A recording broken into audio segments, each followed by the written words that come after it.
On va essayer de voir ensemble qu'est-ce que c'est, même si on a quelques aperçus dans ce domaine-là. Alors qu'est-ce que c'est?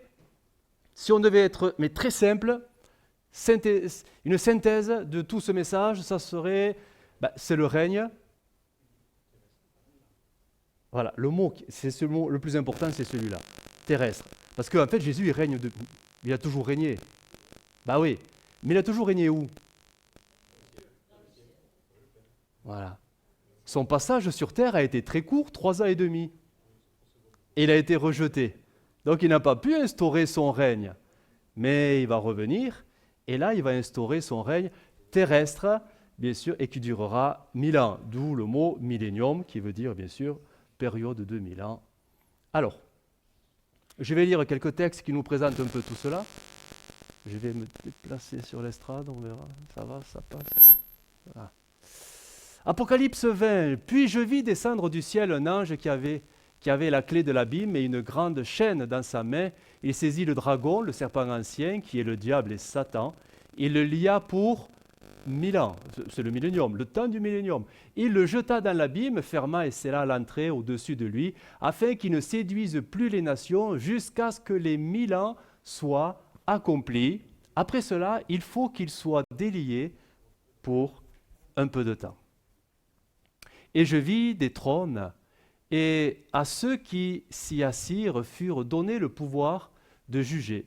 Et je vis les âmes de ceux qui avaient été décapités à cause du témoignage de Jésus et à cause de la parole de Dieu, et de ceux qui n'avaient pas adoré la bête ni son image, et qui n'avaient pas reçu la marque sur leur front et sur leurs mains.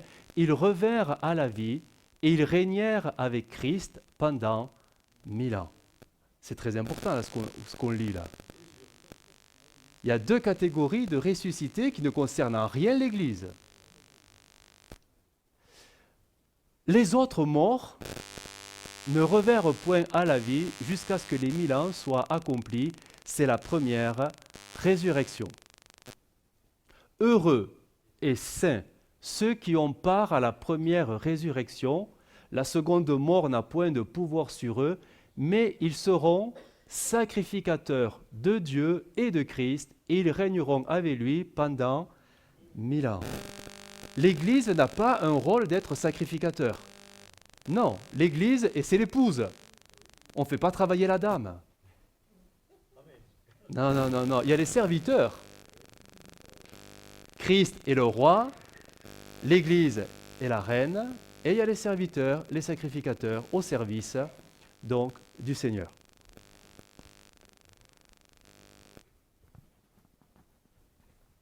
Le millénium sera, dans le grand plan, dans le programme de Dieu, donc le fameux, alors on va y revenir, hein, le dernier jour.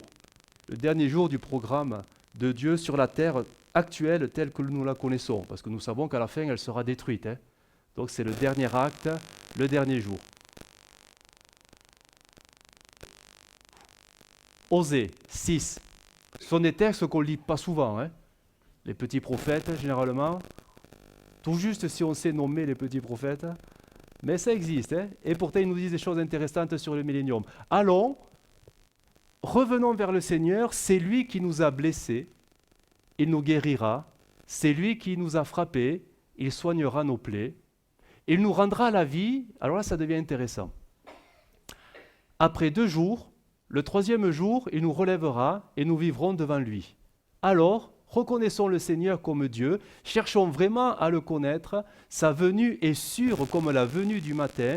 Il viendra à nous comme la pluie, comme la dernière pluie de la saison qui arrose la terre. Nous retenons la partie verset 2, celle qui est soulignée. On parle d'Israël. Il nous rendra la vie après 2 jours. Le 3e jour, il nous relèvera et nous vivrons devant lui. On va essayer de... 2 Pierre 3, bien-aimés, n'ignorez pas une chose, c'est que pour le Seigneur, un jour. Tout à l'heure, il y avait 3 jours. Un jour est comme 1000 ans, et 1000 ans sont comme un jour. Ça, c'est pour Dieu, hein, parce que pour nous, c'est pas ça. Hein, d'accord. Alors selon certaines chronologies, et notamment donc hébraïque, vous savez que leur calendrier n'a rien à voir avec le nôtre. Hein. Bon, ils se calent sur notre calendrier, mais ils ont leur propre calendrier qui est très particulier. Eux, ils comptent les jours depuis Adam. Donc voilà. Il y a 4000 ans d'Adam jusqu'à Christ, soit 4 jours. Vous comprenez la mathématique, elle est simple. Hein? Ok. Il y a 2000 ans de Christ jusqu'à nous, soit 2 jours. Ça fait 4 plus 2, donc 6000 ans. Ils sont dans ce calcul-là. Donc il reste un jour, avant la fin du programme de Dieu, c'est le millénium qui marquera la fin du monde. Ce 7e jour sera le grand sabbat de la terre. Et oui, parce que le diable, il ne sera plus là. La terre sera enfin en paix. Jusqu'au jour, un jour de repos, donc, pour Dieu et pour la terre. C'est une chronologie hébraïque, hein, voilà. On considère ça. Ce sera la fin des monarchies, des oligarchies et des démocraties. Les peuples vivront un nouveau gouvernement, une théocratie ayant Christ pour roi. Quand il est venu il y a 2000 ans, il est venu en roi, mais on l'a rejeté. Donc il reviendra. Et là, il sera totalement accepté. Donc une théocratie. Ésaïe 9, car pour nous un enfant est né, un fils nous est donné. Alors on connaît ces textes, hein, mais ils ne sont pas pleinement réalisés. En partie, mais pas entièrement. Il exercera l'autorité royale. Il sera appelé merveilleux, conseiller, Dieu fort, Père à jamais et prince de la paix. Il étendra sa souveraineté, il instaurera la paix, qui dureront toujours au trône de David et à tout son royaume. Sa royauté sera solidement fondée sur le droit et sur la justice dès à présent et pour l'éternité. Ce texte, on le vit que partiellement. Pour nous, il est Jésus le roi des rois, mais bien sûr, mais dans notre cœur, dans notre foyer, dans notre couple, mais ça ne va pas plus loin. Hein. Mais viendra un temps où ça va prendre une dimension mondiale, où tout genou fléchira enfin devant le roi des rois. Donc ces textes ne sont pas encore totalement réalisés. C'est prophétie. 4 manières de comprendre le millénium, l'Apocalypse. Et nous, on va se situer. 4 manières selon on va voir les dénominations dites chrétiennes. On va en rester là. Hein. Tous les chrétiens ne pensent pas la même chose. La première façon de comprendre le millénium, alors, il s'appelle les amillénaristes. Quand il y a le A, ça veut dire il n'y a pas. Comme on dirait apolitique, pas de politique. Ouais, tout simplement. Donc, pas de millénium. Alors, qui c'est? Ce sont les catholiques, nos cousins très lointains, les orthodoxes, l'église anglicane, l'église réformée, l'église luthérienne et même certains évangéliques. Donc, eux considèrent et pensent et croient qu'il n'y aura pas un règne littéral, physique, terrestre de Jésus. En fait, ils pensent que tout simplement, le millénium, c'est aujourd'hui, c'est le temps, c'est l'Église. Vous voyez? L'Église, c'est le carré jaune, le rectangle jaune plutôt, c'est l'Église. Ils considèrent que le temps de l'Église correspond au millénium. Ça fait 2000 ans que nous vivons les 1000 ans. Ça se contredit un peu, mais bon, c'est leur façon de comprendre. Voilà, le millénium représente la période de l'Église actuelle depuis 2000 ans. Tout est symbolique dans leur compréhension. L'Église est l'Israël spirituel remplaçant l'Israël historique. Christ reviendra seulement pour le jugement final des croyants et des non-croyants à la fin du monde. Tout à la fin, le grand trône blanc. C'est une position très répandue dans le monde chrétien, mais ce n'est pas la nôtre. La deuxième position, ce sont les post-millénaristes. Alors là, c'est beaucoup plus récent. 18e et 19e siècle, c'est les baptistes. Les baptistes, vous voyez, situent donc le temps de l'Église. Il est bien là, l'Église, mais le millénium viendra après. Et Jésus viendra après le millénium. Et après viendra l'éternité. C'est curieux, mais on va essayer de comprendre. Le millénium représente, et écoutez bien, non plus le règne de Christ, mais le règne de l'Église qui transforme peu à peu, donc depuis 2000 ans, et ce n'est pas fini, le monde. À la fin de cette période, Christ reviendra installer son royaume sur terre, c'est-à-dire, il reviendra seulement quand toutes les nations deviendront chrétiennes, c'est-à-dire par l'influence de l'Église, qui a grandi et couvert toute la terre. Donc, et enfin, toutes les prophéties, quand Christ viendra, quand le monde sera prêt à le recevoir, toutes les prophéties pourront enfin s'accomplir. C'est pas gagné, hein? C'est pas gagné. Mais c'est leur conception. C'est vrai que l'Église doit avoir un impact. Mais de là à penser que ça va impacter toutes les nations jusqu'à devenir toutes chrétiennes, on aimerait, hein? Qui serait contre? Mais Jésus n'est pas prêt de revenir encore, si c'est ça. Alors, on continue avec la troisième. Ce sont les pré-millénaristes. Alors là, c'est encore plus récent, 19e siècle. Ce sont les évangéliques. Et vous voyez que l'Église est là. Qu'est-ce qui s'est passé par rapport aux post-millénaristes? Le retour de Jésus est non plus après, il est avant. Jésus revient et le millénium commence. Et c'est l'éternité. Alors, le millénium n'est pas un règne progressif, mais soudain et surnaturel, après le retour de Christ sur terre. Là déjà on se retrouve un peu plus. Les prophéties pourront enfin s'accomplir pour les nations et Israël. Il sera, donc le millénium, précédé d'une grande tribulation, après laquelle Christ enlèvera son Église. Alors, bon, ce n'est pas tout à fait ce que nous croyons encore. Oui. Nous nous situons ici. La dernière, la plus récente, nous sommes au XXe siècle, c'est les évangéliques dans leur grande majorité, et bien sûr la Pentecôte. Alors, voilà où nous en sommes.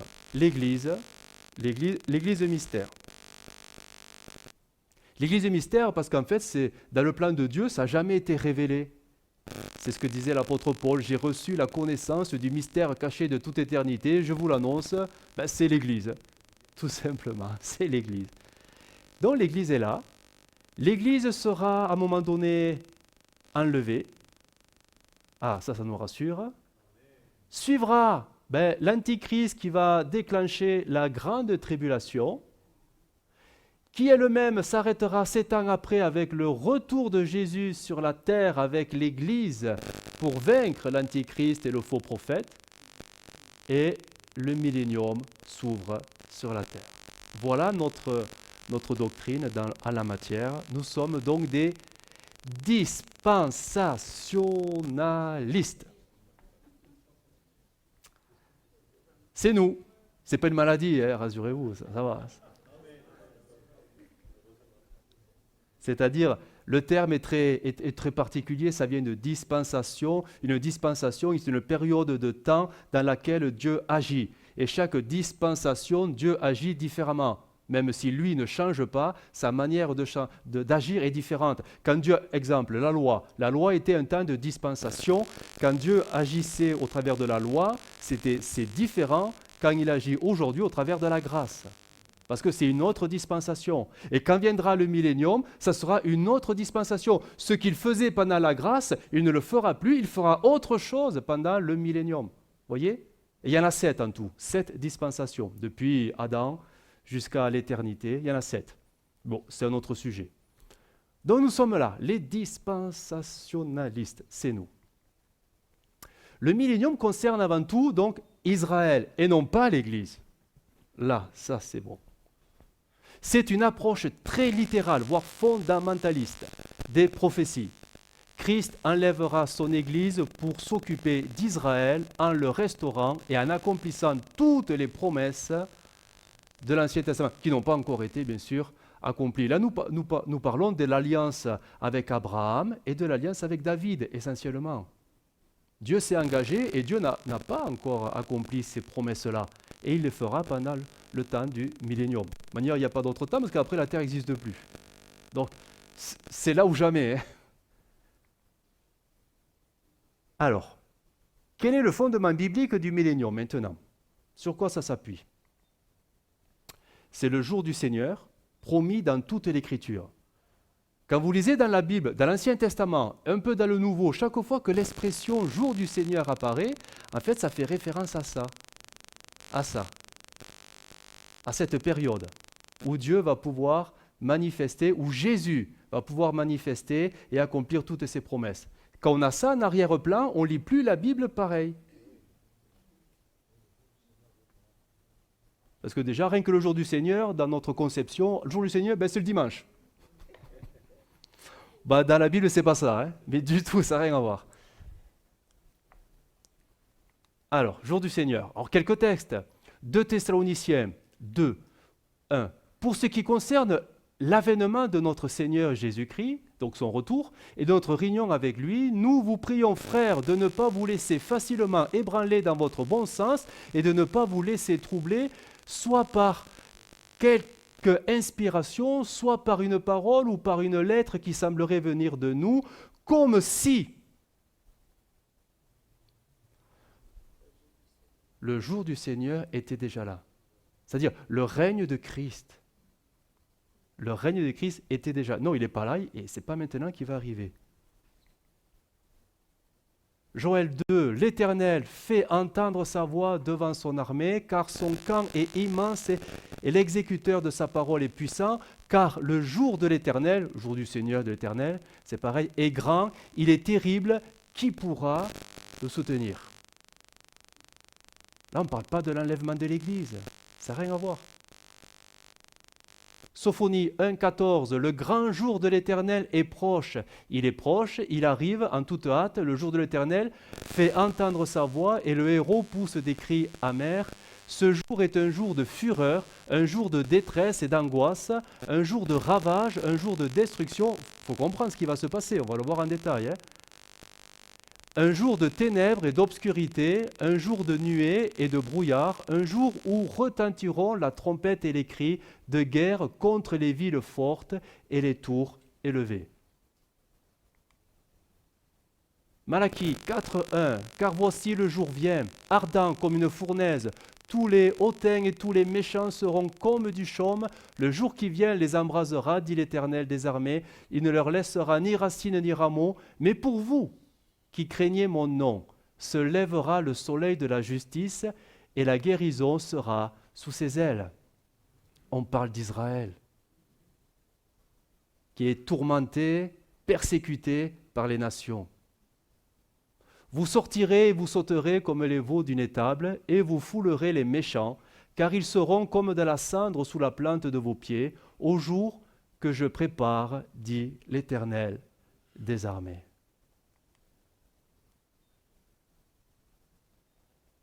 Lors de son premier avènement, donc Jésus-Christ est venu comme la lumière du monde, mais les hommes ont préféré les ténèbres à la lumière et l'ont rejeté. Aujourd'hui, depuis son rejet, l'Église est devenue la lumière des nations, mais la nuit est avancée et l'obscurité règne. L'étoile du matin proclamera l'arrivée d'un jour nouveau et le soleil de justice inaugurera une ère de paix nouvelle. Dieu lui-même établira un royaume qui ne sera jamais détruit. Un royaume terrestre et non spirituel comme aujourd'hui, là actuel, là dans nos cœurs. Ce royaume remplacera tous les gouvernements humains que l'on connaît aujourd'hui. Ce royaume sera la réalisation des promesses faites à David et Abraham. Daniel 2, dans le temps de ces rois, le Dieu des cieux suscitera un royaume qui ne sera jamais détruit et qui ne passera point sous la domination d'un autre peuple. Il brisera et détruira tous ces royaumes-là et lui-même subsistera éternellement. Donc c'est le royaume de Dieu qui écrase tous les autres.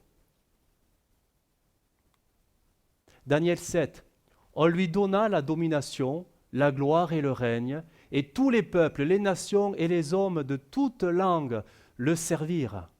Sa domination est une domination éternelle qui ne passera point et son règne ne sera jamais détruit. Notez déjà que nous avons un élément très intéressant. Si Israël est appelé à adorer Dieu, Jésus, sur la terre, les nations aussi. Tous les peuples et les nations. Apocalypse 11. Le 7e ange sonna de la trompette et il eut dans le ciel de fortes voix qui disaient « Le royaume du monde est remis à notre Seigneur et à son Christ, et il régnera au siècle des siècles. » Le royaume, pas des cieux, pas céleste, pas spirituel, du monde. Du monde. 2 Samuel 7. Et l'Éternel, donc c'était Nathan qui prophétisait à David que son fils régnerait. Et l'Éternel t'annonce qu'il te créera une maison. Quand tes jours seront accomplis et que tu seras couché avec tes pères, j'élèverai ta postérité après toi, celui qui sera sorti de tes entrailles, et j'affermirai son règne. Ce sera lui qui bâtira une maison à mon nom, et j'affermirai pour toujours le trône de son royaume. Alors cette prophétie, elle est particulière, elle s'est accomplie partiellement avec Salomon, mais Salomon, il est mort. Eh oui, il est mort. Je confirme, il est mort. Mais un fils de David naîtra, qui lui ne mourra pas, et qui établira un règne, un royaume, qui lui ne s'arrêtera jamais. C'est Jésus. Rappelez-vous comment parfois je pense à Bartimée, fils de David, aie pitié de moi. Fils de David, c'est un titre messianique en fait. Donc Salomon, ce n'était pas le Messie, mais Jésus est le Messie, parce qu'il est de la descendance de David.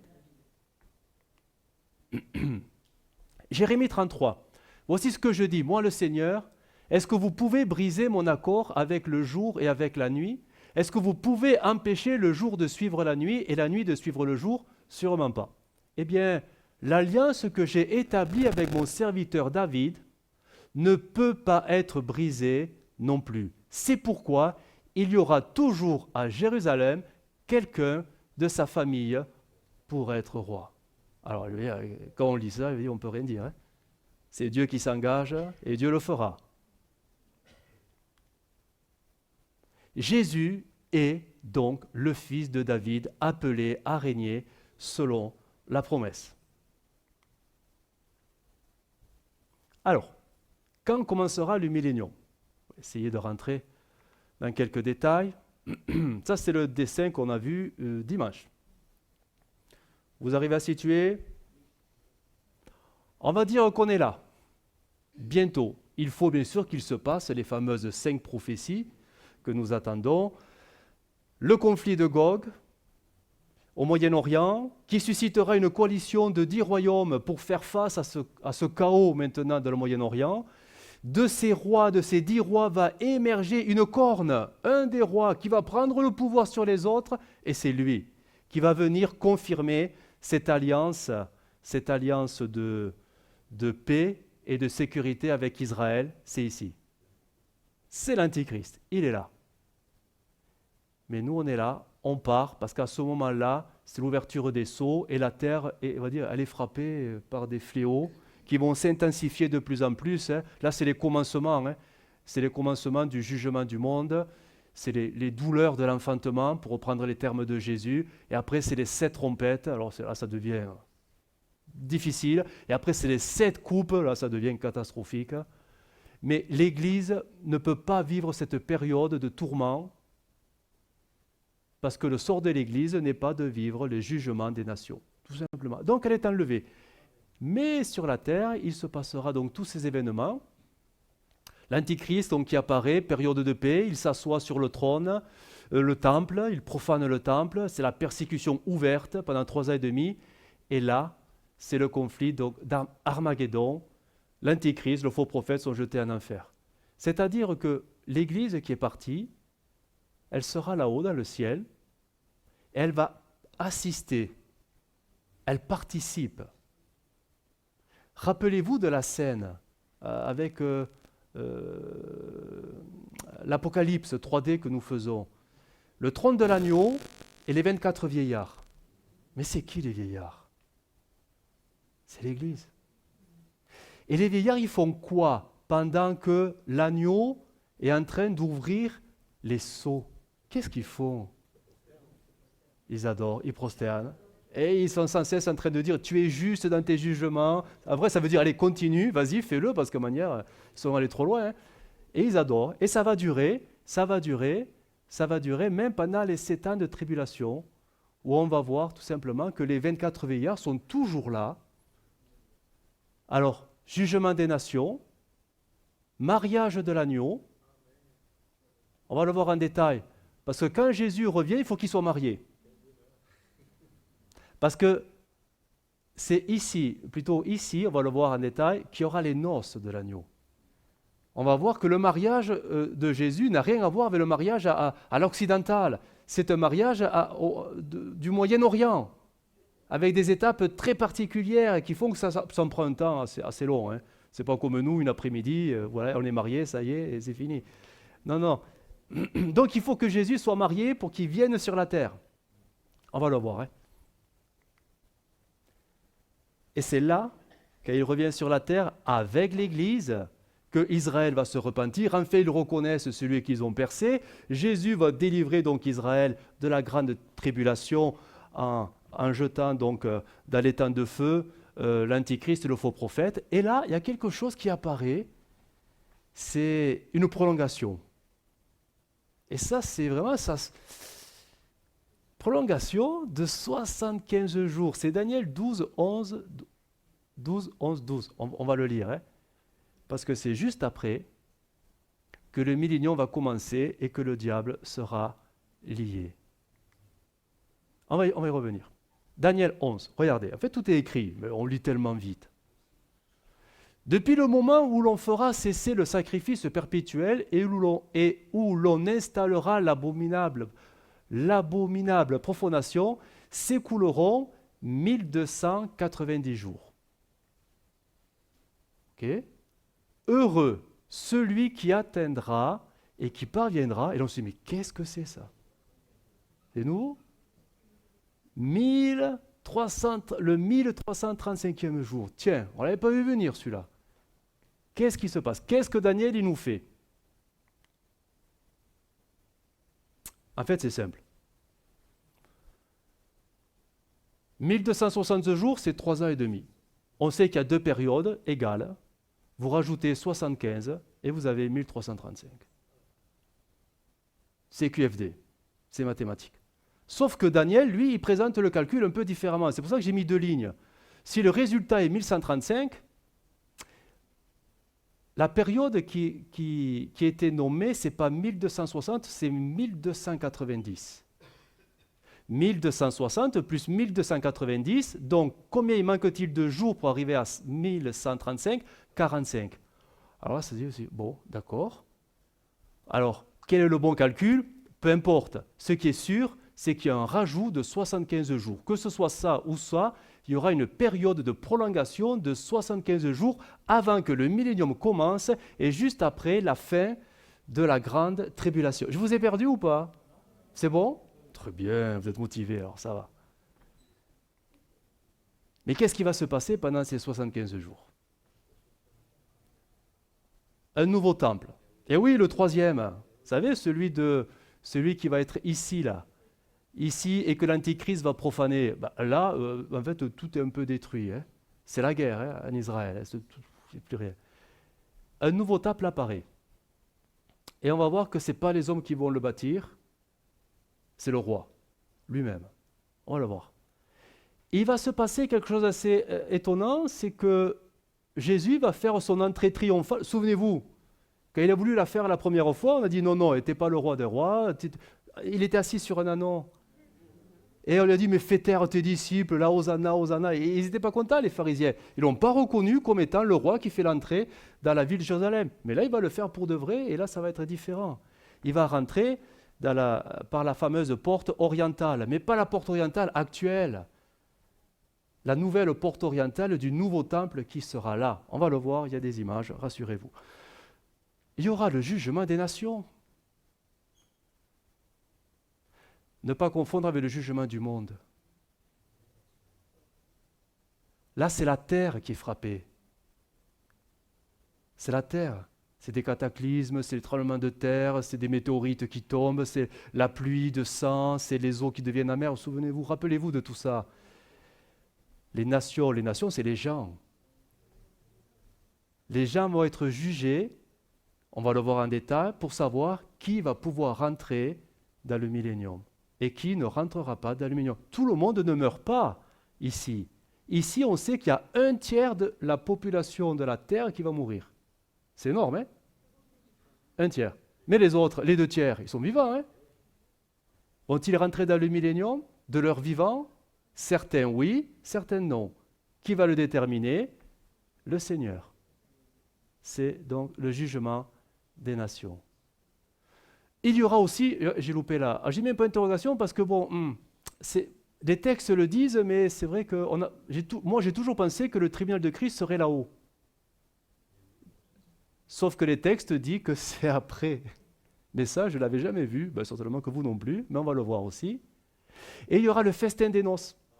Et le festin des noces ne peut se faire qu'après, c'est-à-dire après les résurrections, mais aussi avec tous ceux qui vont rentrer dans le règne du millénium. Ce sont des mariages format oriental. On va le voir. Et bien sûr, l'ouverture du règne de 1000 ans. Et le diable, lui, il n'est pas invité, il est même rejeté et lié pendant 1000 ans. Bien évidemment. Alors on va récapituler maintenant étape par étape tout ce que je viens de dire, vous allez voir. En fait, c'est simple. Quand on a la bonne chronologie, c'est assez simple. Premièrement, c'est ce qui nous attend, mais il faut que les prophéties se réalisent, c'est l'enlèvement de l'Église. On est d'accord, on l'a vu dimanche.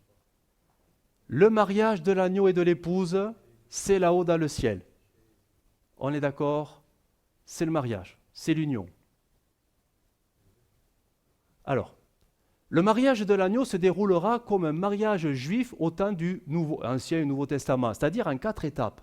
4 étapes. Voici comment ça se passait. 1. Les préparatifs du mariage. Le père du marié s'occupait de tout et payait la dot à la famille de la mariée. Ça, c'était du moins autrefois. C'est comme ça que ça se passait. Le marié devait aller chercher la mariée chez elle pour la ramener chez lui. C'était le père du marié qui décidait du moment. Le marié devait déjà avoir préparé une demeure pour eux deux. C'est normal jusqu'ici. Suivait la cérémonie de mariage, dans la cérémonie nuptiale, où étaient conviés très peu d'invités, c'est-à-dire la famille et les amis les plus proches. Cérémonie nuptiale. Suivie de la grande fête. La fête du mariage suivait et durait jusqu'à 7 jours et beaucoup de personnes étaient invitées à ces temps de réjouissance. Les fameuses noces de Cana illustrent parfaitement ces temps de réjouissance. Il n'y avait plus de vin, on peut vous dire l'ambiance. Hein. Ça, c'est comme ça que les mariages au Moyen-Orient se passaient du temps biblique. Ces 4 étapes s'appliquent d'une manière prophétique maintenant à l'œuvre de Christ. Les préparatifs du mariage, le Père céleste a tout préparé et payé la dot au travers du sang de son Fils pour se racheter la fiancée de son Fils, pas la fiancée du Père. Hein, Le marié viendra très bientôt chercher sa fiancée pour la ramener chez lui dans le ciel où sa demeure a été préparée. Et la date, elle est fixée par qui? Par le papa, parce que c'est le papa qui décide. Et on se souvient de ces versets où le Père seul connaît, ni le Fils, ni les anges, personne. Alors tous les prédicateurs sur Internet qui vous disent qu'ils ont trouvé, on va les zapper. La cérémonie nuptiale aura lieu dans le ciel, dans la plus grande intimité, Apocalypse 19, c'est-à-dire, voilà quoi. Il n'y a pas tout le monde dans le ciel, hein, les intimes. Le texte dit, Et j'entendis comme la voix d'une foule nombreuse, comme un bruit de grosses eaux et comme un bruit de fortes coups de tonnerre, disant Alléluia, car le Seigneur notre Dieu Tout-Puissant est entré dans son règne. Réjouissons-nous, soyons dans l'allégresse et donnons-lui gloire, car les noces de l'agneau sont venues, son épouse s'est préparée et il lui a été donné de se revêtir d'un fin lin éclatant pur, car le fin lin, ce sont les œuvres justes des saints. Tout ça, c'est là-haut. Et viendra cette quatrième étape, la fête du mariage où le festin des noces aura lieu sur terre après le retour de Christ avec tous les amis de l'époux. C'est le millénium. Troisième étape. Donc on a vu l'enlèvement, on a vu les noces la cérémonie nuptiale, mais on a vu aussi que l'Église va participer au jugement. Le jugement du monde. Qu'est-ce qu'il est dit? Le jugement de la colère de Dieu sur le monde, c'est l'ouverture des 7 sceaux. L'Église et les 24 vieillards, c'est une autre image de l'Église. Hein. C'est vrai qu'on imagine l'Église comme étant la fiancée, mais c'est symbolique. Hein. Les 24 vieillards, c'est sûr que ça ne fait pas passer à une fiancée, 24 vieillards, des barbus comme ça. On ne passe pas trop à la fiancée, mais c'est une autre image de l'Église. Et eux vont participer d'une manière... Donc ils sont là, aux 7 sceaux et aux jugements qui vont s'abattre sur la terre. 1 Corinthiens 6, Paul le disait déjà un peu. Ignorez-vous, par hasard, que les chrétiens auront un jour... Ah, et ça se fera quand ça? Si on doit juger le monde, c'est maintenant ou jamais, c'est à ce moment-là, c'est pas après. Et ne savez-vous pas que nous allons aussi, que nous jugerons même les anges? Parce que pendant les 7 ans de tribulation, les anges vont avoir un rôle particulier à faire. Mais au final, ils vont tous se retrouver dans les temps de feu, avec l'Antichrist et le faux prophète. Donc, il y a un rôle à jouer. L'Église aura un rôle à jouer. Les 24 vieillards auront un rôle à jouer là-dedans. Quatrième étape, retour de Christ sur terre avec l'Église. Et là, c'est pour la bataille d'Armageddon. 5e étape, entrée triomphale de Christ dans son temple, son nouveau temple, donc le 4e temple. Donc c'est une image, hein, c'est bien sûr, on ne sait pas trop si ça sera comme ça, mais c'est une image. Oui. C'est ça. Oui. Alors, c'est ça. Retour de Christ sur terre, oui, il pose ses pieds sur le mont des Oliviers, c'est là. Tous le voient. Tous le voient. Et une grande, on va le voir aussi, et la terre va se fendre en deux, ça va changer beaucoup de choses. On va le voir en détail. Il va rentrer dans son nouveau temple.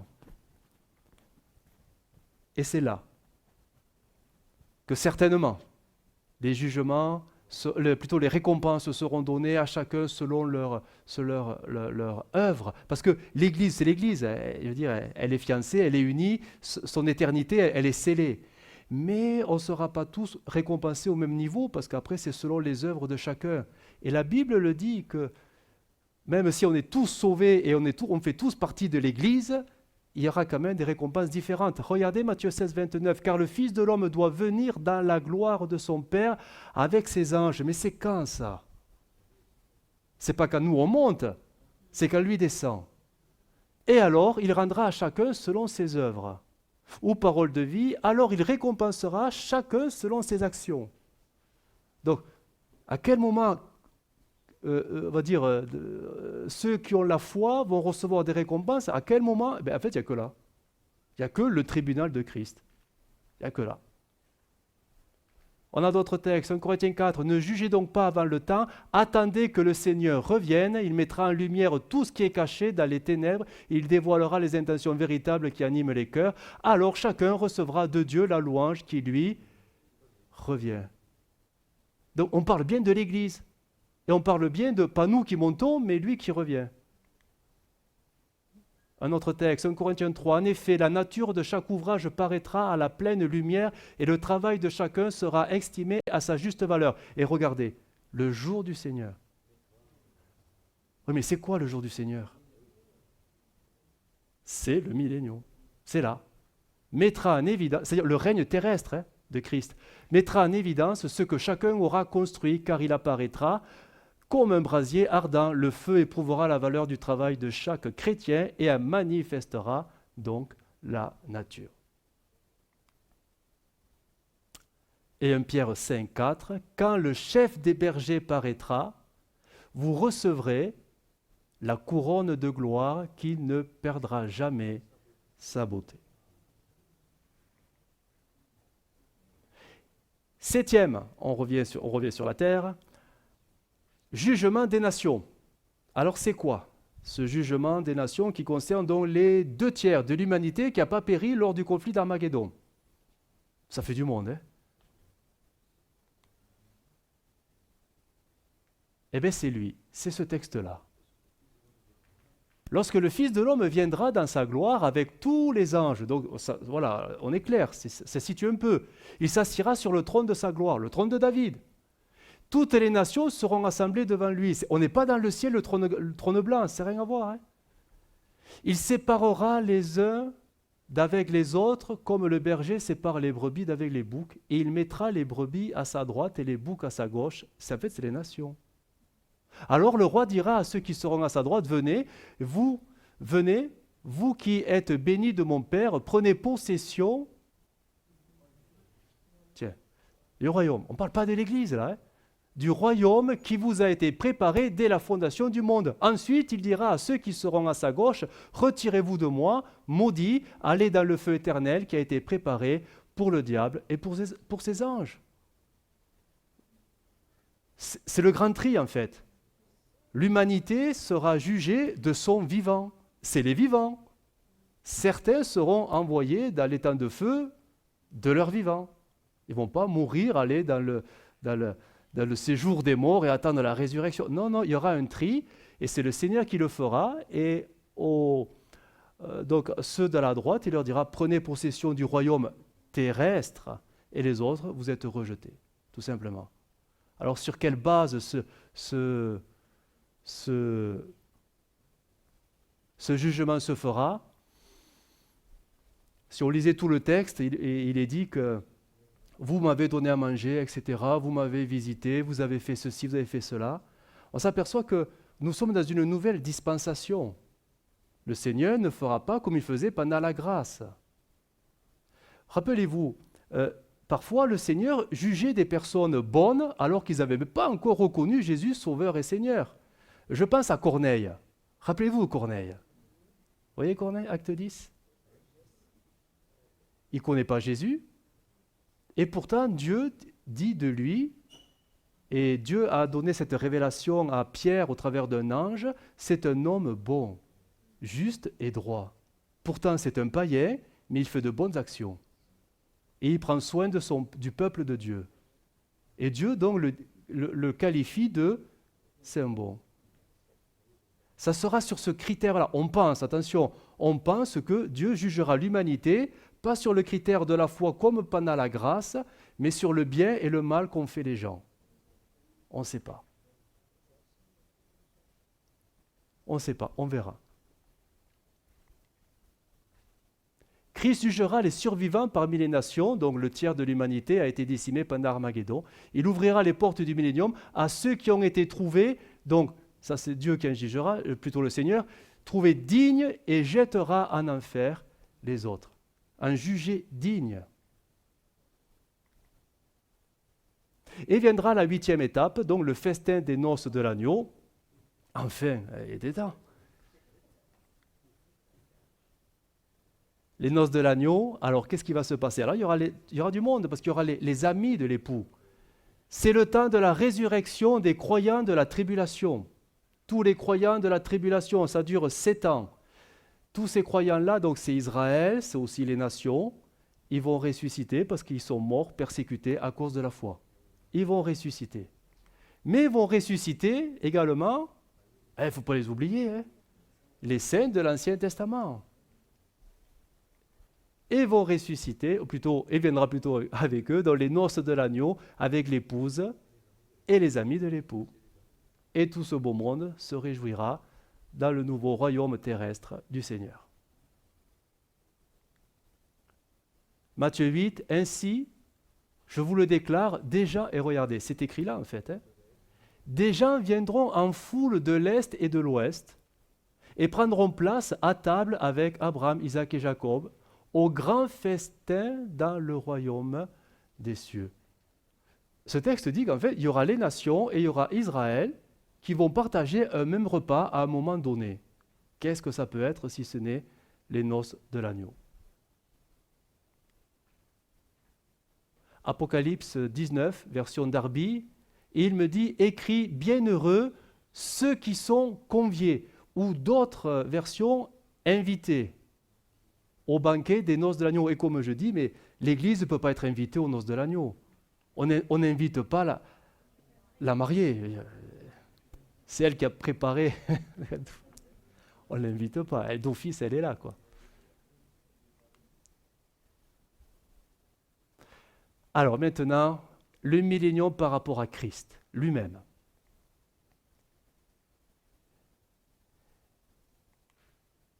Christ sera personnellement présent sur terre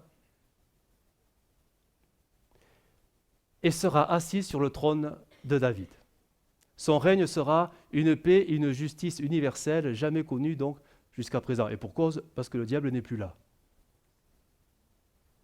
Ésaïe 2, il rendra son jugement entre les nations, il sera arbitre pour tous les peuples, de leur épée, ils forgeront des pioches, de leur lance, ils forgeront des faucilles, ils feront des faucilles, il n'y aura plus d'agression d'une nation contre une autre, et on ne s'exercera plus à la guerre.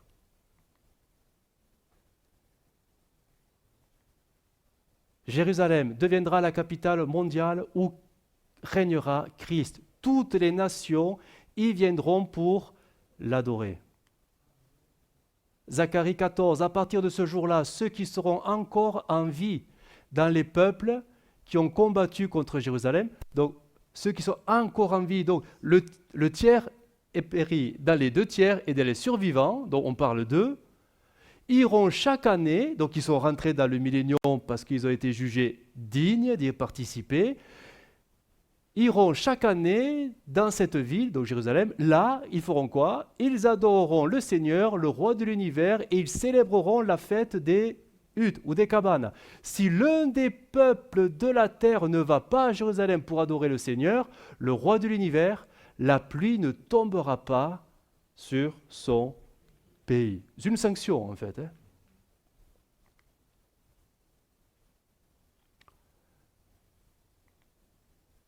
Un temple sera présent pour accueillir le trône de David à Jérusalem. Ce nouveau temple sera construit donc miraculeusement par Christ lui-même. Alors miraculeusement parce qu'en fait le texte il est très sobre. Zacharie 6, 12. Écoute ce que déclare le Seigneur des armées célestes. Voici un homme dont le nom est Germe, et sous ses pas tout germera. Et voilà, il bâtira le temple de l'Éternel. Le Germe.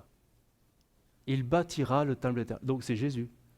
C'est lui qui bâtira le temple éternel. Il sera revêtu de majesté royale et il siégera sur son trône pour gouverner. Alors on a du mal à imaginer Jésus faire le maçon. Donc il y a quelque chose de miraculeux là-dedans qui va se passer. Voilà, un peu comme plus tard avec la nouvelle Jérusalem qui descendra sur la terre, du ciel sur la terre. Et voilà, peut-être que là un temple va venir sur la terre. On ne sait pas trop comment il va se construire, mais il se construira, il sera là. Oui, peut-être. En fait, c'est le 4e temple d'Ézéchiel. Petite vidéo qui présente ce temple.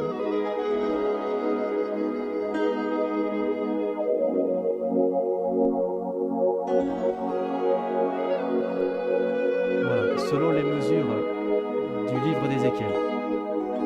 Voilà ce que ça donnerait si on devait le représenter en maquette.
Une, deux.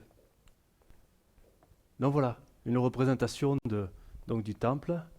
Quand vous lisez les chapitres, ça donne ça. Jérusalem est entourée de plusieurs montagnes, donc des collines, plutôt exactement, dont le mont Sion, 765 mètres d'eau. Alors pourquoi on parle de ça? Le retour de Christ sur le mont des Oliviers provoquera donc des bouleversements géologiques majeurs. Zacharie 14 en parle. En ce jour-là, le Seigneur posera ses pieds sur le mont des Oliviers, près de Jérusalem.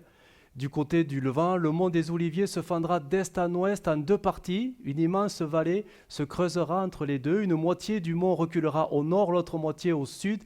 Et la vallée de mes montagnes sera comblée, car elle s'étendra jusqu'à Hatzal, le pays tout entier, depuis Guéba jusqu'à Rimmon, qui se trouve au sud de Jérusalem, sera changé en plaine.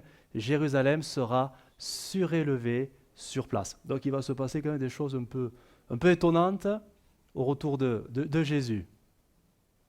Ésaïe 2, il arrivera dans la suite des temps que la montagne de la maison de l'Éternel sera fondée sur le sommet des montagnes, qu'elle s'élèvera par-dessus les collines et que toutes les nations y afflueront. Des peuples s'y rendront en foule et diront: venez et montons à la montagne éternelle, à la maison de Dieu de Jacob, afin qu'il nous enseigne ses voies. En fait, il va se passer, vous savez que Jérusalem actuellement est construit, ou plutôt est entouré de collines, 7 collines. Tout ça, ça va bouger et une montagne va se former. Et le temple sera sur cette montagne, qui sera, d'après les textes, la plus haute montagne, si on prend littéralement le texte, du monde.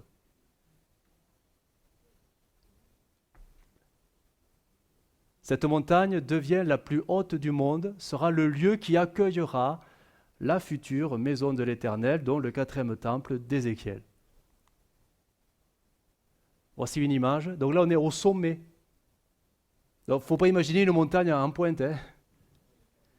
C'est un grand plateau avec le parvis, Jérusalem et le temple. On a les dimensions. Tout est écrit dans Ézéchiel, tout est écrit.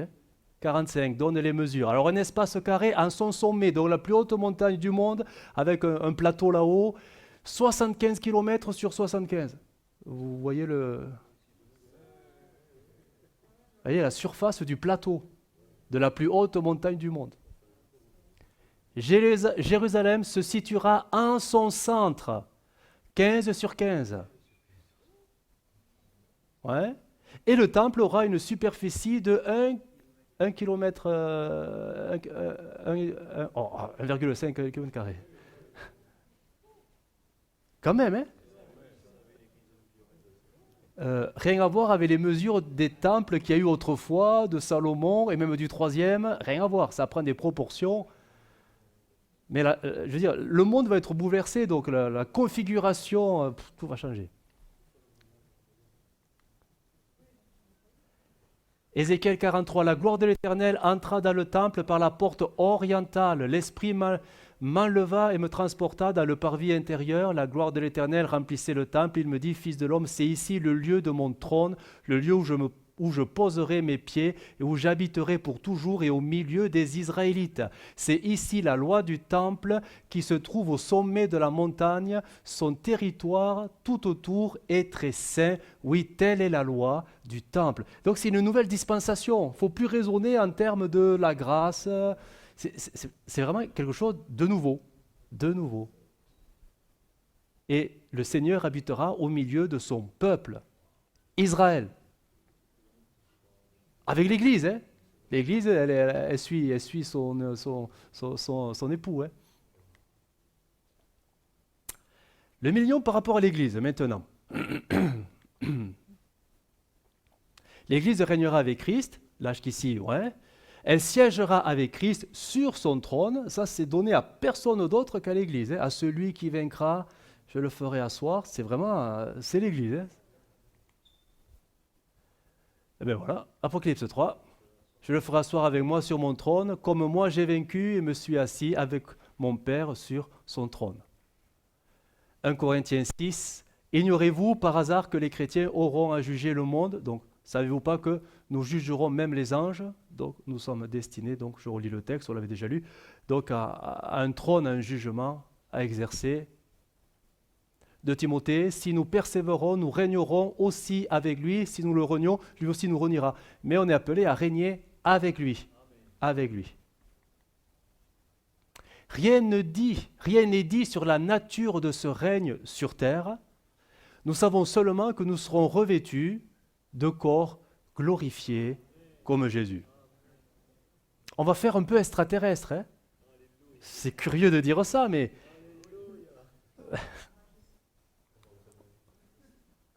en fait, Jésus l'a dit, nous serons comme les anges, en fait. Ah oui, mais c'est comment un ange? Son esprit. Matthieu 22, à la résurrection, les hommes ne prendront point de femme, ni les femmes de mari, mais ils seront comme les anges de Dieu dans le ciel. Maintenant, le millénium par rapport à Israël. La période du millénium permettra à Christ d'accomplir toutes les promesses d'Abraham et de David, encore non réalisées pour Israël. Israël s'est enfin repenti, ça c'est Armageddon, en reconnaissant Jésus comme son Messie promis lors de la bataille d'Armageddon. Alors je répandrai sur la Zacharie 12, je répandrai sur la maison de David et sur les habitants de Jérusalem un esprit de grâce et de supplication, et ils tourneront les regards vers moi, celui qu'ils ont percé. Ils pleureront sur lui comme on pleure un fils unique, ils pleureront amèrement sur lui comme on pleure sur un premier-né. Dieu rassemblera son peuple dispersé parmi les nations dans leur pays. Actuellement, on commence à le voir, ça. C'est quand des Juifs font leur alia, ils rentrent en Israël. Mais à ce moment-là, ça prendra une proportion mais vraiment mondiale. Ésaïe 11, le Seigneur dressera un signal pour avertir ses peuples de ce qu'il fera. Il réunira les exilés d'Israël et il rassemblera les gens de Juda partis aux quatre coins du monde. Alors là, on rentre dans des détails, mais c'est intéressant. La tribu d'Éphraïm et de Juda seront rassemblées et enfin, réconciliées. Vous voyez, vous arrivez à situer Juda et Éphraïm, c'est un peu... Mais on les connaît plus sous le royaume du sud et le royaume du nord. Ils se sont divisés depuis qu'il y a eu la royauté. Il a fallu que Absalom fasse des mauvais choix, plutôt son fils fasse des mauvais choix, et Israël a été divisé et restera toujours divisé depuis royaume du nord, royaume du sud. Ils se feront la guerre en plus, hein, ils se feront la guerre. Mais il y aura enfin la réconciliation. Ésaïe 11, ce jour-là, ce sera la rivalité d'Éphraïm et l'inimitié de Juda disparaîtra. D'une part, Éphraïm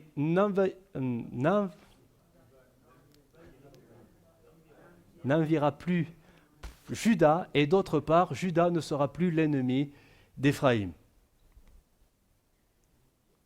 Le temple et son culte seront restaurés.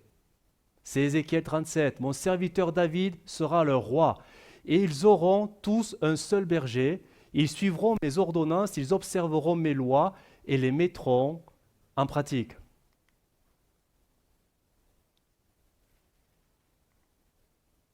Je traiterai avec eux une alliance de paix, et il y aura une alliance éternelle avec eux, et je les établirai, je les multiplierai, et je placerai mon sanctuaire au milieu d'eux pour toujours.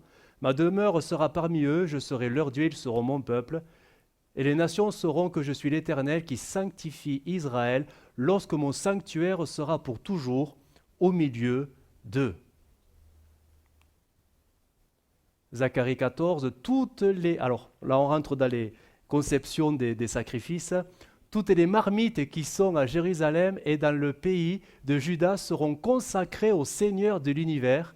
Ceux qui viendront offrir des sacrifices, tiens, ça revient, s'en serviront pour faire cuire la viande.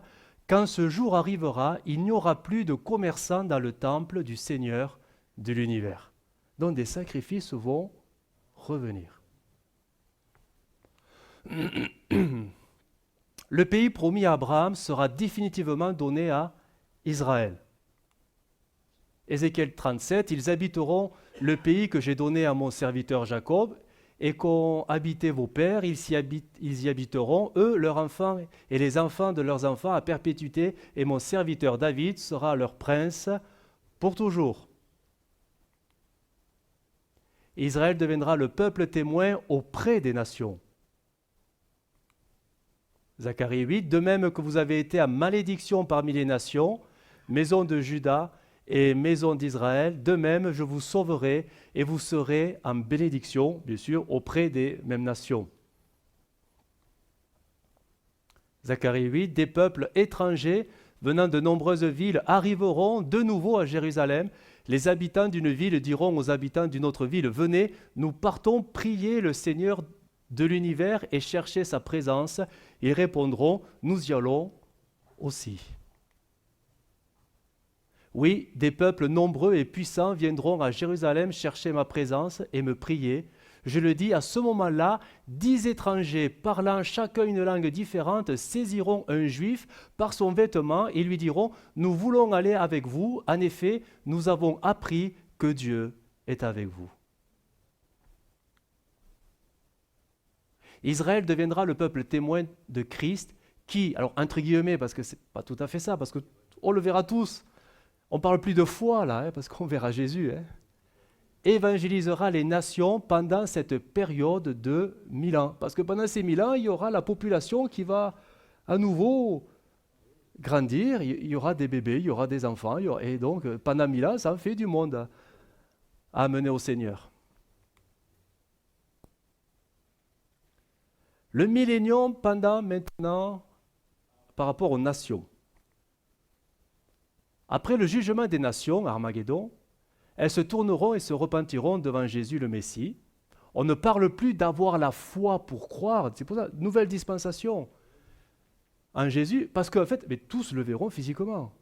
C'est pour ça qu'en fait, la connaissance du Seigneur, elle remplira la terre, parce que voilà. Mais il va falloir quand même présenter les choses. Parce que le Seigneur sera à un lieu physique. Il n'est pas partout. Il sera à Jérusalem. Donc, si tu veux voir Jésus, tu vas à Jérusalem. Ésaïe 2. Il arrivera dans la suite des temps que la montagne de la maison de l'Éternel sera fondée sur le sommet des montagnes et qu'elle s'élèvera par-dessus les collines et que toutes les nations y afflueront. Des peuples s'y rendront en foule et diront, venez et montons à la montagne de l'Éternel, à la maison du Dieu de Jacob, afin qu'il nous enseigne ses voies et que nous marchions dans ses sentiers, car de Sion sortira, donc Jérusalem, sortira la loi et de Jérusalem la parole de l'Éternel.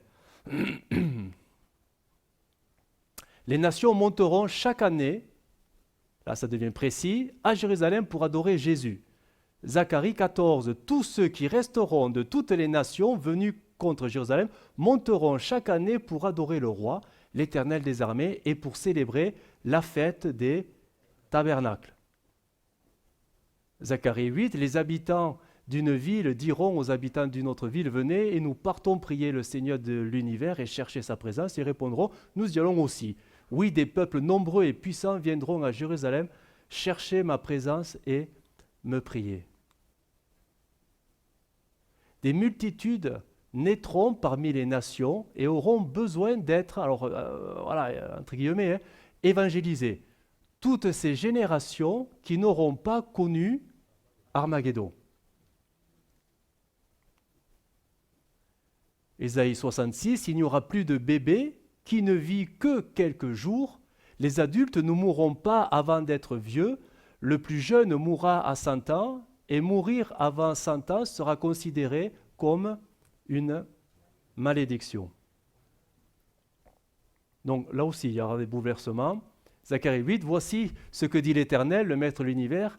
Des vieillards et des femmes âgées s'assiront encore dans les rues de Jérusalem, chacun le bâton à la main à cause de leur grand âge. Les places de la ville seront remplies de jeunes garçons et de filles jouant dehors. Donc forcément, il y aura une natalité qui se produira donc, à ce moment-là. Oui. Disons que nous, on sera là. Non. On va voir les... Oui, on ne va pas régresser. Non.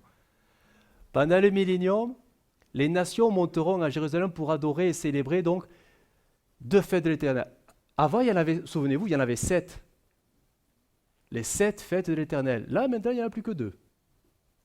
Ça va être Pâques et les tabernacles, la fête des cabanes, qui seront présidées par Christ lui-même. Donc c'est le rendez-vous, ce sont les rendez-vous annuels à ne pas manquer, ne surtout pas.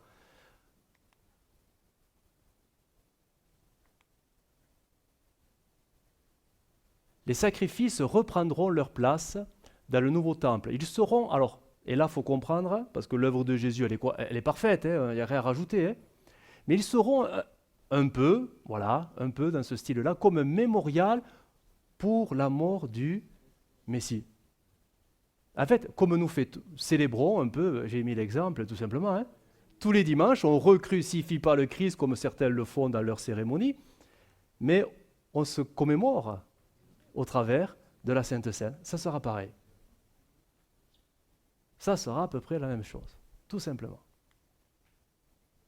Mais certains sacrifices, et là ça devient curieux, mais certains sacrifices seront nécessaires pour une certaine catégorie de personnes. Et c'est là qu'on va voir ces différentes catégories. La population du millénium comptera 3 catégories d'individus. Que 3. Aujourd'hui, actuellement, il n'y en a qu'une. C'est, on va dire, l'homme, l'être humain, point. Là, il y en aura 3. 1. L'Église.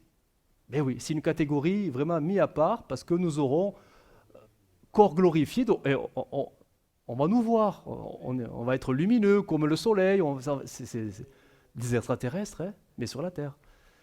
Immortels, ne pouvant plus pécher. On est vraiment une catégorie, mais vraiment à part. À part. Mais la deuxième catégorie, elle existe aussi, c'est Israël. Rappelez-vous, les fameux ressuscités de l'Ancien Testament et de la tribulation, ils sont sacrificateurs éternellement, et eux non plus, étant ressuscités, ils sont dans une condition déjà éternelle. Les 2 catégories, eux, ne peuvent plus partir en arrière. Sauf que la troisième, c'est les nations. Celles qui ont été jugées dignes de recevoir le royaume. Ils seront toujours dans leur corps de pécheurs, et donc, la nature humaine, elle restera quand même humaine. Hein. Donc, faillibles. Peuvent-ils pécher? Ben oui. Oui. On a des exemples. Ézéchiel 45. Voici ce que déclare le Seigneur l'Éternel. Le jour de l'an, on prendra un jeune taureau sans défaut et l'on fera l'expiation pour le sanctuaire. Le prêtre prendra du sang de la victime du sacrifice pour le péché et en appliquera sur les montants de la porte du temple, sur les 4 angles du socle de l'autel et sur les montants de la porte du parvis intérieur. On agira de même le 7e jour du mois pour l'homme qui aura péché par ignorance ou par inadvertance. Vous accomplirez ainsi le rite d'expiation pour le temple. Notez que c'est très intéressant pour le temple. Ce n'est pas pour la personne qui a péché, parce qu'en fait, il l'a fait sans trop savoir qu'il avait mal fait. Mais parce qu'il a mal fait, il a souillé le lieu saint que Dieu s'est consacré sur la montagne la plus haute du monde. Et ça, Dieu dit, surtout pas. On ne souille plus ce lieu, donc il faut le purifier. Et il y aura quelque chose du style rite d'expiation pour sanctifier les lieux, le temple. C'est la loi du temple de la nouvelle dispensation. Ça ne concerne pas tous les pécheurs, mais simplement ceux qui l'ont été par ignorance ou inadvertance. On va voir pourquoi le péché volontaire, lui, alors ça ne rigolera pas. Ce n'est pas le temps de la grâce, hein, sera exterminé du nouveau royaume de Christ. Mais sur le champ. Ésaïe, tes portes seront toujours ouvertes, elles ne seront fermées ni jour ni nuit, afin de laisser entrer chez toi les trésors des nations et leurs rois avec leur suite, car les nations et le royaume qui ne te serviront pas, donc qui refusent, ne pas se soumettre, périront, ces nations-là seront, on comprend dans le contexte, sur le champ, là maintenant, exterminés. Et si on lisait d'autres textes, il est même dit qu'ils sont jetés vivants dans le séjour des morts. Comme l'Antichrist, en son temps, comme ceux qui ont été jugés indignes de rentrer dans le millénium, ils auront le même sort. Ça leur tombera dessus, paf. Parce qu'ils ont péché volontairement, attention, volontairement. Hein. Et enfin, on va terminer avec le dernier point, le millénium par rapport au diable, parce qu'il a quand même un rôle à jouer.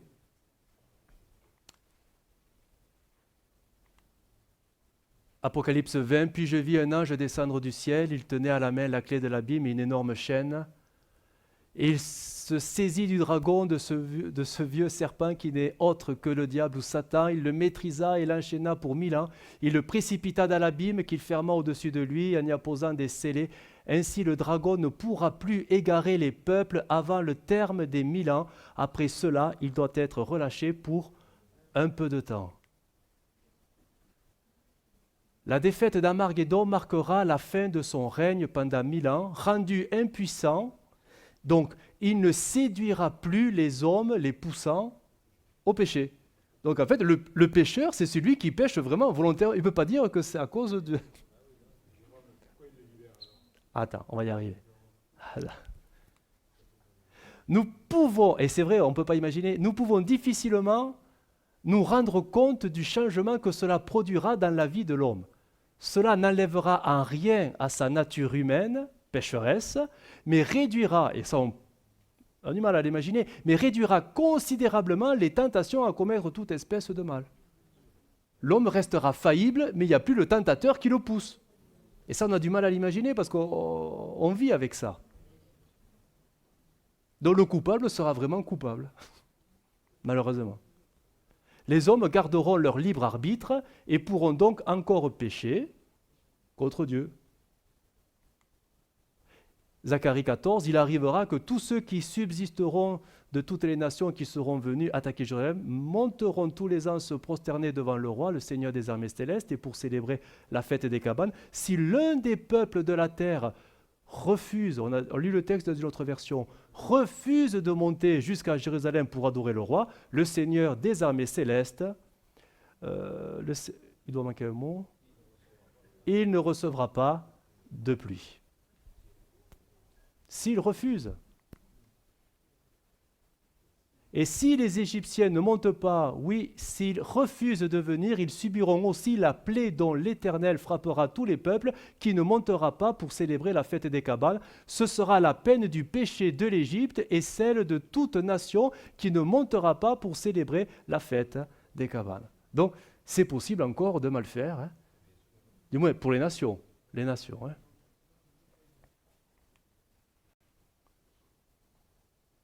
Par rapport à la nature, maintenant, ça va changer également, rapidement. Tout va changer. Matthieu 19, je vous le dis en vérité, quand le Fils de l'homme, au renouvellement de toutes choses, sera assis sur le trône de sa gloire, vous qui m'avez suivi, vous serez de même assis sur 12 trônes et vous jugerez les 12 tribus d'Israël. Donc ça, c'est pour Israël.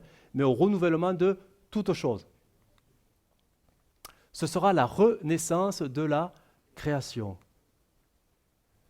Romains 8, le monde créé par Dieu attend avec impatience le moment où Dieu montrera la gloire de ses enfants. Ce monde est tombé sous le pouvoir des forces qui n'ont aucune valeur. Ce n'est pas lui qui a voulu cela, mais c'est Dieu qui l'a mis sous ce pouvoir. Pourtant, il y a encore de l'espoir pour ce monde. Lui aussi, il sera libéré des forces qui le détruisent et qui le rendent esclave. Alors il participera à la liberté et à la gloire des enfants de Dieu. C'est le temps du millénium. Tout simplement, ce 7e jour, le grand sabbat de la terre. Que va-t-il se passer? De grands changements topographiques auront lieu, la fertilité des sols sera restaurée, il n'y aura plus de désert, je pense. La nature féroce des animaux sera transformée, comme au commencement. Petit détail, le soleil retrouvera toute sa clarté, et même plus, perdu pendant la grande tribulation. Rappelez-vous, elle avait perdu le tiers, et après c'était sombre, et là tout va revenir, et même plus. Ésaïe 30, la lumière de la lune sera comme la lumière du soleil, et la lumière du soleil sera 7 fois plus grande comme la lumière de 7 jours. Le soleil brillera plus qu'il brille. Le jour où le Seigneur pansera la blessure de son peuple et guérira la plaie de ses coups. Donc il y a quand même, les astres vont aussi, voilà. Bien sûr, les animaux vont changer.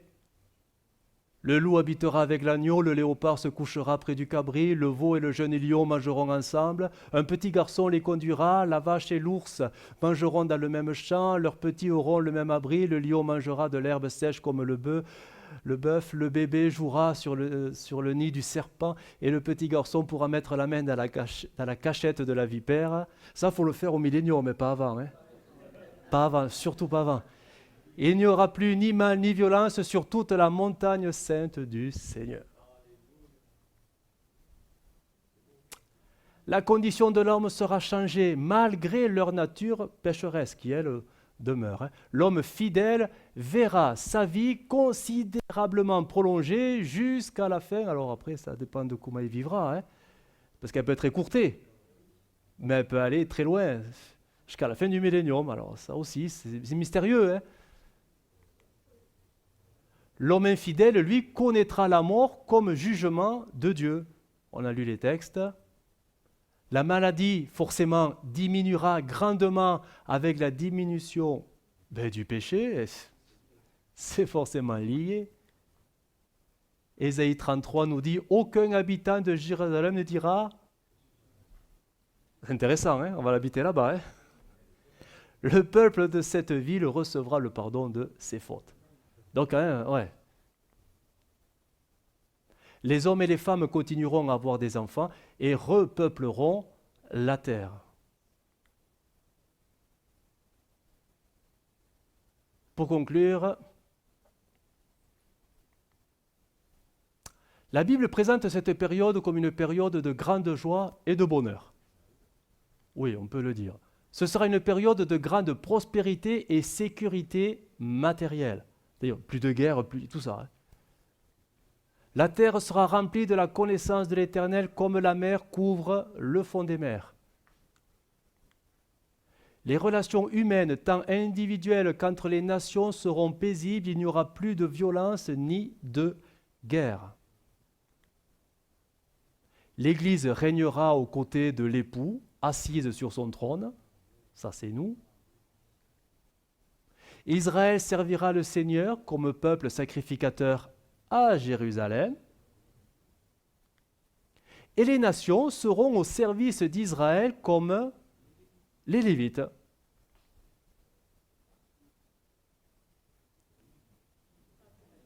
Parce qu'on aurait pu penser que ça aurait été bien si ça pouvait durer l'éternité, cette affaire-là. Non, ça dure que 1000 ans.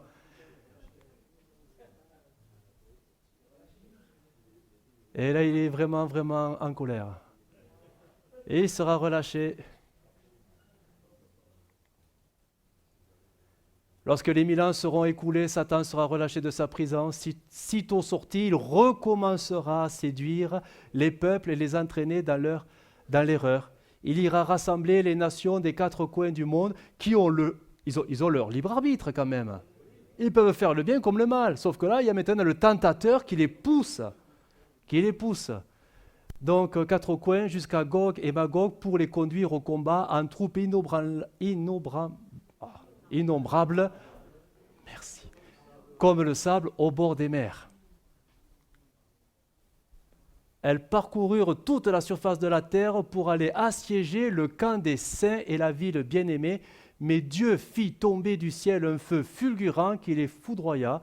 Le diable, leur instigateur, fut jeté dans l'étang de soufre embrasé et rejoignant la bête et le faux prophète pour subir des tourments jour et nuit pendant l'éternité. Amen. Il était temps. Alors, la question. Comment expliquer cette séduction sur les nations qui connaissent et servent Jésus, mais physiquement? Je veux dire, tu as Jésus en face de toi. Comment ils peuvent le lâcher? Comment peut-il se retourner? Alors, on a un petit élément de question, même si ça reste très mystérieux. Ça reste quand même un mystère. Voilà sur quoi on pourrait comparer cette dernière tentation. C'est un mystère de la même manière que comment Satan a pu séduire le tiers des anges qui voyaient et servaient directement le Seigneur dans le ciel. C'est pire.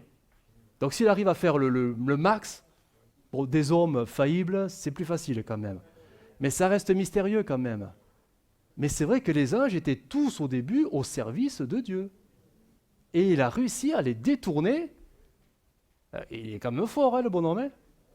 Ben là, il est fort, il va réussir à séduire une partie de l'humanité jusqu'à se retourner contre le Christ qu'ils ont servi physiquement quand même. Pareil. Même séduction, et ça va encore marcher. Oui. Eh oui, eh oui, oui, oui. Eh oui. Alors là aussi, on a du mal à imaginer. Nous, quand on parle de l'œuvre de la croix, c'est bon, voilà, ça fait 2000 ans, c'est loin. Mais pour ceux qui seront à 3000 ans, et les choses auront, ça va, ça seront des histoires, tout ça. Ouais, c'est particulier, quoi, c'est particulier. Alors, c'est un mystère. La Bible ne donne aucune explication sur les raisons de sa libération, par contre, aucune. Satan rassemblera les nations, Gog et Magog, et attaquera Jérusalem encore une fois. Cette dernière révolte sera de courte durée, stoppée aussitôt par un feu descendant du ciel consumant toutes ses armées. Aussitôt, Satan sera jeté dans l'étang de feu avec la bête et le faux prophète pour l'éternité. Ce sera la fin du monde actuel tel que nous le connaissons. La seule explication qu'on pourrait donner à la raison de la libération de Satan, c'est afin pour que Dieu soit juste avec tout le monde, c'est-à-dire toutes les nations de toute l'humanité. Vous savez que Dieu a toujours mis une possibilité de faire un choix. Voilà. Avec Adam et Ève, c'était un arbre. Nous, alors on fait vite, hein, avec Moïse, tout ça, c'était la loi. Tu obéis ou tu obéis pas. Avec la grâce, c'était, voilà, notre possibilité, c'est de résister au diable et il fuira loin de vous, en obéissant à Dieu. Mais toute cette génération du millénium, finalement, ça sera leur épreuve. Ça sera leur épreuve. À un moment donné, ils vont devoir se positionner face à une possibilité de se détourner vraiment de Dieu ou de rester vraiment avec Dieu. Et si on considère cet aspect-là, alors là, oui, Dieu, finalement, a mis sur un même plan d'égalité toutes les nations de toutes les générations, avec la possibilité de mal faire. De mal faire. Voilà. Ce sera la fin du monde actuel, avec le feu qui détruit la terre, tel que nous le connaissons. C'est également, 2 Pierre 3 nous dit, c'est également avec l'eau de la grande inondation que le monde d'autrefois, lui, a été détruit. De la même façon, la parole de Dieu garde en réserve le ciel et la terre d'aujourd'hui pour le jour où les ennemis de Dieu seront jugés. Ce jour-là, le ciel et la terre seront détruits par le feu. Donc voilà, on n'en parle plus. Et on recommence tout avec un mieux. Dieu recréera une nouvelle terre et de nouveaux cieux. Puis je vis un nouveau ciel, une nouvelle terre, car le premier ciel et la première terre avait disparu et la mer n'était plus. En fait, on va déménager d'une terre à une autre. Et là, il n'y aura pas de carton, il n'y aura rien, ça sera super. Et voilà. Voilà la nouvelle ville où on va habiter. C'est la nouvelle Jérusalem céleste qui descend du ciel sur la nouvelle terre. On le verra la prochaine fois. L'éternité vraiment commencera avec la nouvelle Jérusalem céleste, Apocalypse 21. Et j'ai vu descendre du ciel d'auprès de Dieu la ville sainte, la nouvelle Jérusalem céleste, préparée comme une épouse qui s'est parée pour son époux. Et c'est la fin.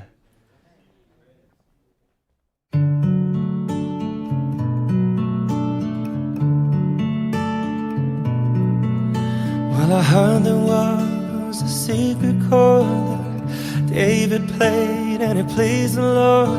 But you don't really care for music, do ya? Well, it goes like this, the fourth, the fifth, minor fall and major lift, the baffled king composing hallelujah, hallelujah. Hallelujah, hallelujah, hallelujah.